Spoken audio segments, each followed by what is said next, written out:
अधिमानस मालिकेच्या आजच्या भागामध्ये आपण पाहत आहोत की आता इथे मीरा विचार करत असते काय करावं, कशा पद्धतीने ह्यांचं बर्थ सर्टिफिकेट शोधावं. काहीच कळायला मार्ग नाही. तेवढ्यातच तिच्या फोनवर त्या डान्स अकॅडमीमधून फोन आलेला असतो आणि डान्स अकॅडमीमधून फोन आल्यानंतर इकडे तिकडून बोलणारी व्यक्ती नृत्य साधना या अकॅडमीची सर्व असते. त्या म्हणत असतात, मीरा बोलताय ना? तेव्हा मीरा म्हणत असते, हो मीच बोलते. काय झालं, बोला ना. तर तुम्ही त्या दिवशी आमच्या अकॅडमीमध्ये येऊन गेला होतात. माझी आई माझ्या भावाकडून आज येणार आहे. तुम्ही येऊन जाऊ शकता. तुम्हाला कसल्या तरी गोष्टीबद्दल माहिती हवी होती ना, मग तुम्ही आलात तरीसुद्धा चालेल. असं म्हणून आता मीराला आनंद झालेला असतो. कुठेतरी जाऊन तिला असं वाटत असतं की नाही, आता आपलं इथे काम अगदीच होऊ शकतं, असा इकडे आता ती विचार करत असते. त्याच वेळेला दुसऱ्या बाजूला आपण पाहतो की पंकज आता पोलीस स्टेशनमध्ये गेलेला असतो आणि पंकज पोलीस स्टेशनमध्ये गेल्यानंतर आता त्याचा खूपच जास्त गोंधळ उडालेला असतो. तो तिथे जाऊन म्हणत असतो, सांगा ना, खरं खरं सांगा, माझं सामान आणि त्याचबरोबर माझे पैसे कधीपर्यंत मिळतील. त्याच वेळेला आता इकडे पोलीस त्याच्यावर ओरडतात आणि आत्ताच्या आत्ता ह्याला इथून पोलीस स्टेशनमधून बाहेर हकला.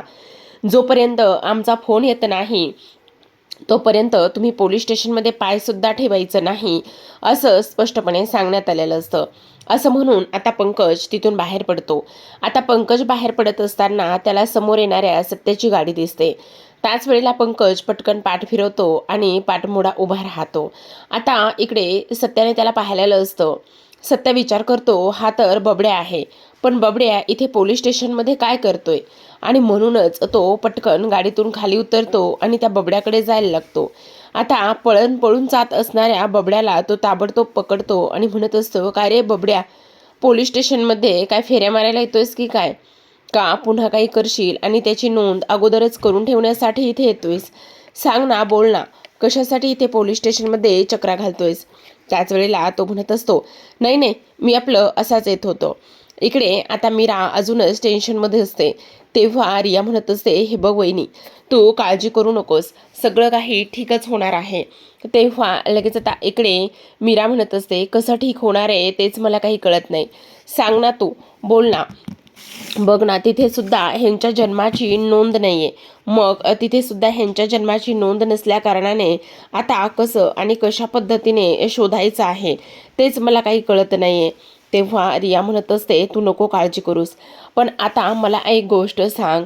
आता सासूबाईंच्या दोन्ही तिन्ही डिलेवऱ्या इथेच ह्याच शहरामध्ये म्हणजे सांगलीमध्ये झालेल्या आहेत, तर मग नक्कीच ह्या शहरामध्ये नोंद असेलच ना. बाबांना मी विचारायला गेले, त्यांनी काही सांगितलं नाही. आजींना तर नाही विचारू शकत, पण मला असं वाटतंय सासूबाईंना जर विचारलं तर सासूबाई त्या सर्व गोष्टी सांगू शकतील का, असा मीरा विचार करते. आणि तेव्हा मीरा लगेचच म्हणत असते, रिया मी काय म्हणते, मला ना जरा दुकानामध्ये जाऊन यायचं आहे.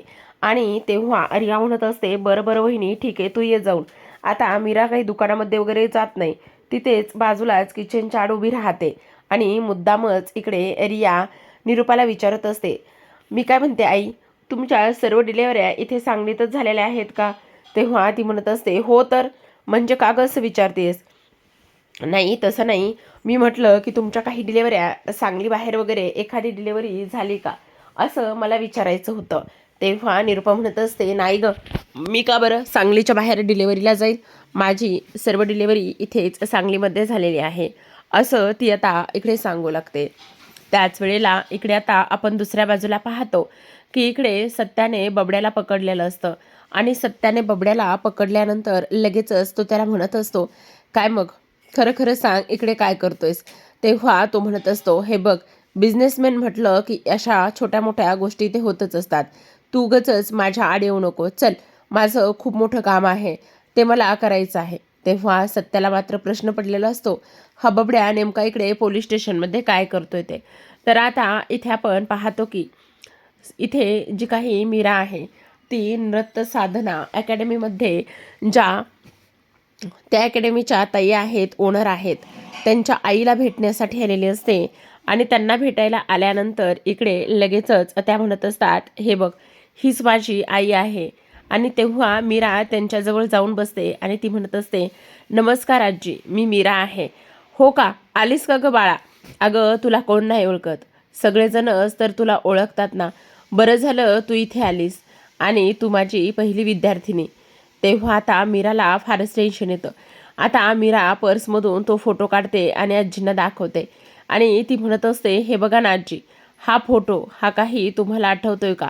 त्याच वेळेला आता इकडे आजी म्हणत असतात, अगं हा फोटो, हा तर मी चांगलाच लक्षात ठेवलाय.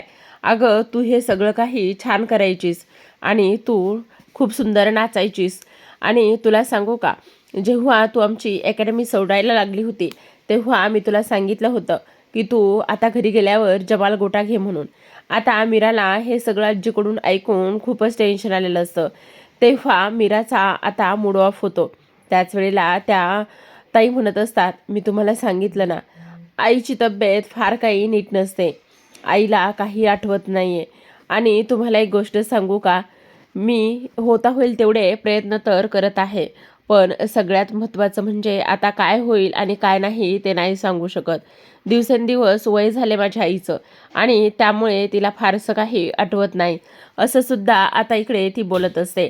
तर आता मीरा म्हणत असते, ठीक आहे, तुम्ही तुमच्या पद्धतीने खूप मदत मला केली. आता इकडे पंकज ऑफिसमध्ये आलेला असतो आणि ऑफिसमध्ये आल्यानंतर विचार करत असतो, हे काय करून बसलो आहे मी. ह्या सगळ्या गोष्टी कशामुळे झाल्यात? तर ह्या सगळ्या गोष्टी अति आगाऊपणामुळे झालेल्या आहेत.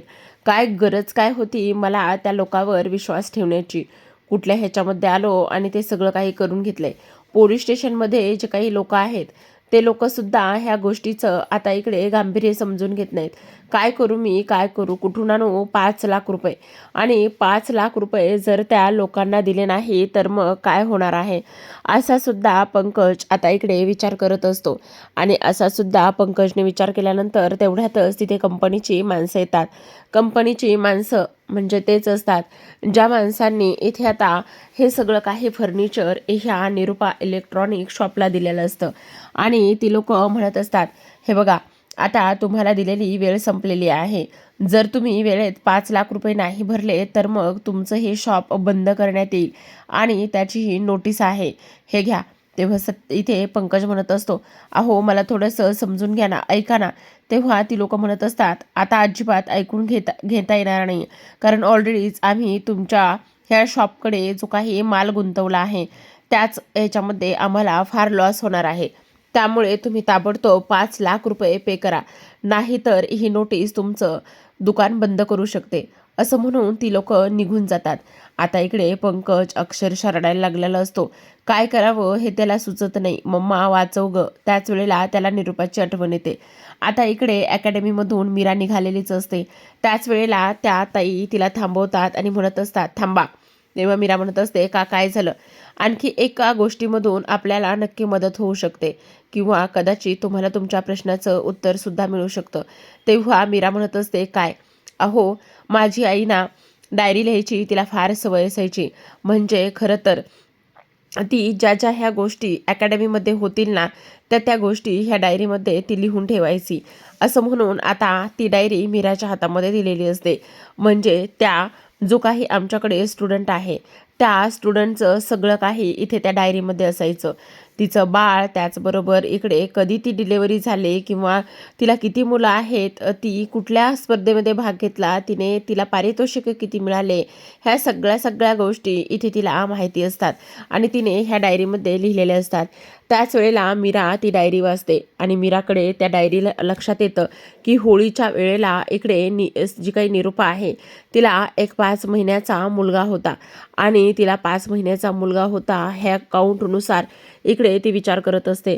जर मग होळीच्या वेळेस सासूबाईंना 5 महिन्याचा एक मुलगा होता तर मग इकडे लगेचच तो मुलगा कोण असेल? सत्यजित गायकवाड का पंकज गायकवाड? असा विचार मीरा करते आणि घरी येते. घरी खोलीमध्ये त्याच विचारामध्ये ती हरवलेली असते. काय करू, कसं नाही, काय करू आणि काय नाही हे मला समजत नाही. आता नेमकं होळीच्या वेळी सासूबाई प्रेग्नेंट असतील, पण होळीच्या वेळी सासूबाई प्रेग्नेंट असतील तर मग तो मुलगा नेमका कोण असेल, असा इकडे आता ती विचार करत असते. तेवढ्यातच सत्या येतो आणि मीरा विचारत असताना सत्या तिला म्हणत असतो, काय गे धूमकेतू. पण मीरा मात्र थोडीशी घाबरते आणि तेव्हा सत्या म्हणतो, काय झालेलं आहे काय धूमकेतू. असं आपल्या घरामध्येच इथे कोण घाबरतं. त्याच वेळेला आता इकडे मीरा म्हणत असते, नाही काही नाही. पण सत्या म्हणत असतो, धूमकेतू अगं कसला विचार करत होते ते तरी सांग. त्यावर मीरा म्हणत असते, अहो तेच मी त्याच गोष्टीचा विचार करते, तुमच्या इथे जन्मतारखेबद्दल. खरं खरं सांगा ना, तुमची जन्मतारीख नेमकी कोणती आहे तेच मला काही कळत नाही.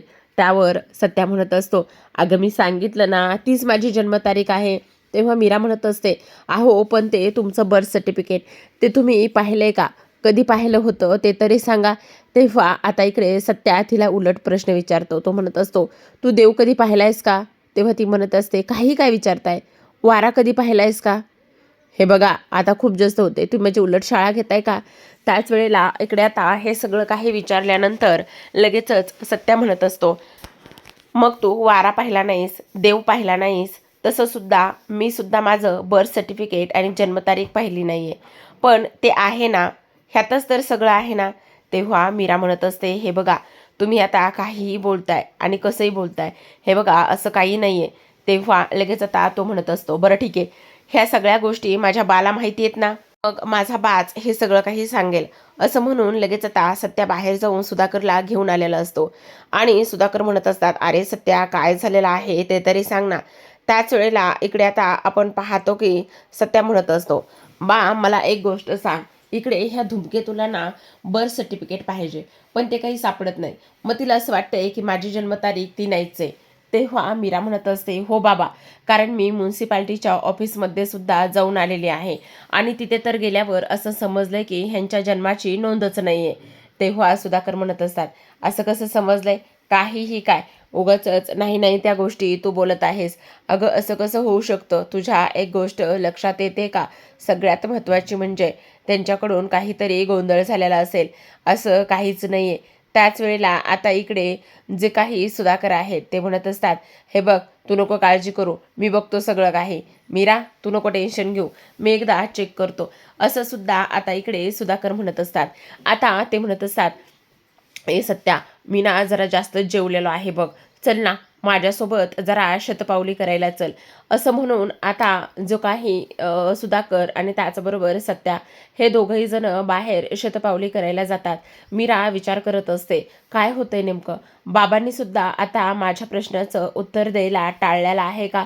असं सुद्धा आता इकडे ते विचार करत असतात. इकडे दुसऱ्या बाजूला पंकजला आता पर्याय शिल्लक राहिलेला नसतो. तो विचार करत असतो, आता काही जरी झालं तरी सुद्धा मम्माच मला ह्या माझ्या सगळ्या प्रश्नांची उत्तरं देऊ शकते किंवा तीच मला मदत करू शकते. असं म्हणून तो निरुपाकडे जातो आणि निरुपाकडे गेल्यानंतर तो म्हणत असतो, मम्मा तू काय करतेस, कशी आहेस ग. तेव्हा ती म्हणत असते, मला काय धाड भरली, मी बरी आहे, बोल ना तुझं काय काम आहे. तेव्हा तो म्हणत असतो, मम्मा मला तुझी मदत हवी. तेव्हा ती म्हणत असते, कसली आणि कोणती मदत हवी. त्याच वेळेला आता इकडे तो म्हणत असतो, अगं मम्मा तुला एक गोष्ट सांगू का, मला ना 5 लाख रुपयाची मदत पाहिजे. तेव्हा निरुपा म्हणत असते, ए डोक्यावर पडलायस का, 5 लाख रुपयाची मदत तुला आणि कसली हवी आहे. आणि तू तर एवढा मोठा बिझनेसमॅन आहेत, उलट पैसे कमवून इथे घरच्यांकडे लक्ष द्यायचं, त्यांना पैसे द्यायचे सोडून तू मला पैसे मागतोयस आणि ते सुद्धा 5 लाख रुपये. काय माती खाल्लीस, बोल लवकर.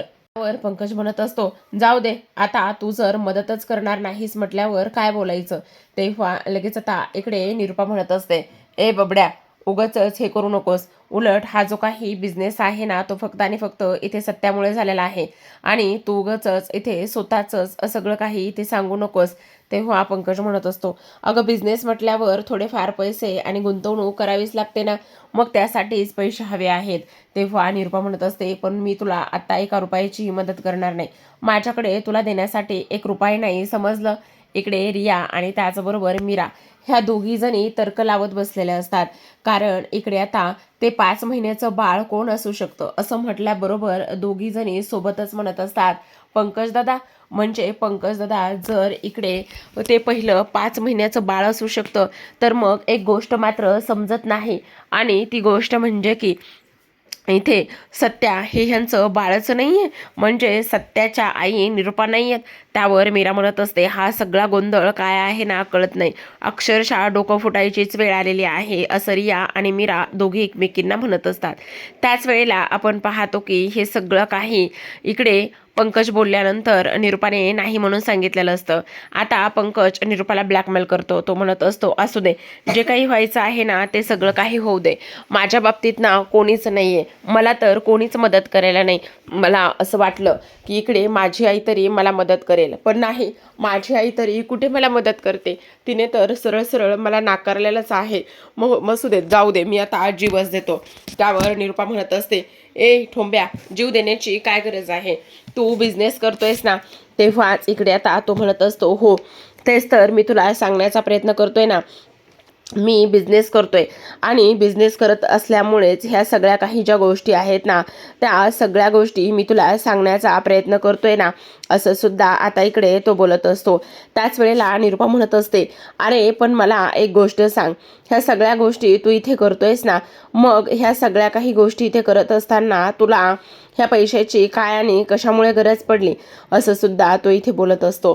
त्याच वेळेला आता इकडे जो काही पंकज आहे तो म्हणत असतो, अगं मम्मा, पण तू जर दागिने सुद्धा थोडेफार देऊ शकतेस ना, जर दागिने दिलेस तर बऱ्याच गोष्टी सॉल्व्ह होतील, असं सुद्धा आता इकडे ती बोलत असते. हे सगळं काही बोलल्यानंतर निरूपा म्हणत असते, अजिबात नाही, मी तुला एकही दागिना देणार नाही, समजलं तुला. तेव्हा इकडे आता लगेचच पंकज म्हणत असतो, अगं मम्मा आपण असं काय करतेस, अरे ठोंब्या गप्प बस, तुला एक गोष्ट सांगू का, तुझ्या बापानं इथे मला जे काही थोडेफार दागिने दिलेले आहेत त्यांचं त्या दागिन्याकडे खूप लक्ष असतं. एकतर त्या सत्याने हार बनवलाय मीरासाठी, मीराचे दागिने, त्याचबरोबर सत्याने आत्ता बनवलेला हार, हे सगळं काही इकडे तिने आता माझ्याकडे दिले आहे. मग मी तुला हे सगळं कसं आणि कशा पद्धतीने देणार आहे, नाही नाही, मी तुला एकही रुपये आणि एकही दागिना देणार नाही आहे, समजलं तुला. तेव्हा इकडे आता तो लगेचच रडायला लागलेला असतो. तेव्हा रडत असताना शेवटी निरूपा म्हणत असते, बरं बरं, पण तो म्हणत असतो, मग आता काय, तू दागिनेच देणार नाहीस म्हटल्यावर मी काहीच बोलू शकत नाही, असं सुद्धा इकडे आता तो बोलत असतो. त्याच वेळेला आपण पाहतो की पंकज म्हणत असतो, जर मी काय म्हणतो, जर ते दागिने तू मला देणार नसलीस ना, तर इकडे जो काही आपला सत्य आहे ना आणि मीरा, त्या दोघांचे तरी दागिने तू मला देऊ शकतेस की नाही, मग ते दागिने तू मला दे, असं सुद्धा आता इकडे तो बोलत असतो. त्याच वेळेला हे सगळं काही बोलत असताना आता निरूपा म्हणत असते, पण एक गोष्ट नीट लक्षात ठेव, दागिने घेऊन जायचे, पण 4-5 दिवसामध्ये हे सगळं काही रिटर्न द्यायचे, आणि जर तू हे सगळं काही रिटर्न नाही ना दिलं तर एक गोष्ट लक्षात ठेव, जो काही सत्य आहे ना तो सत्य मात्र तुला तुडून तुडून मारेल, जीव घेईल तुझा. त्याच वेळेला पंकज म्हणत असतो, किती ग माझी ती मम्मा गोड, हे बघ, काही जरी झालं ना तरी सुद्धा हे दागिने मी 4 दिवसामध्ये तुला रिटर्न देतो. आता निरूपाने तोंड वाकडं केलेलं असतं, कारण तिला सुद्धा खूप टेन्शन आलेलं असतं, कारण सत्याचा स्वभाव तिला चांगलाच माहिती आहे. आणि आज मात्र तिने ह्या पद्धतीने दागिने देऊन पंकजला मदत केलेली असते, आणि त्याचमुळे आता निरूपाला टेन्शन आलेलं असतं की आता हा जो काही पंकज आहे, हा पंकज पुन्हा काही माती तर खाणारा नाही आहे ना, ह्याला मी एवढे 5 लाखाचे दागिने दिलेले आहेत, हा परत तर आणून देईल ना, जर ह्याने हे दागिने परत नाही आणून दिले तर मग काय करायचं, असा सुद्धा इकडे आता त्याला प्रश्न पडलेला असतो. तर प्रेक्षकांनो, आजच्या भागामध्ये एवढंच. उद्याचा भाग फार इंटरेस्टिंग असणार आहे, कारण उद्याच्या भागामध्ये आपण पाहतो की इकडे मीरा आता साफसफाई करत असताना पंकजच्या खोलीमध्ये जाते आणि पंकजची तिला जन्मतारीख पाहायची असते. तेव्हा त्याचं वॉलेट घरीच असतं, त्या वॉलेटमध्ये आधार कार्ड असतं आणि त्या आधार कार्डवर त्याची जन्मतारीख असते.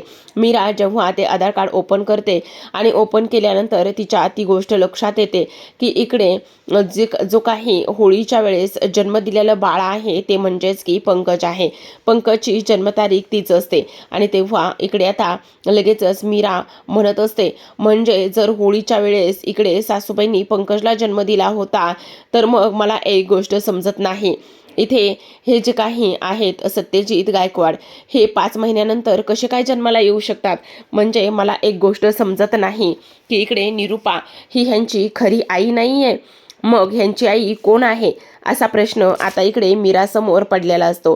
तर प्रेक्षकांनो, अशाच नवनवीन मालिकांच्या अपडेट्स जाणून घ्यायचे असतील, पाहायचे असतील तर नक्की चॅनलला सबस्क्राईब करा.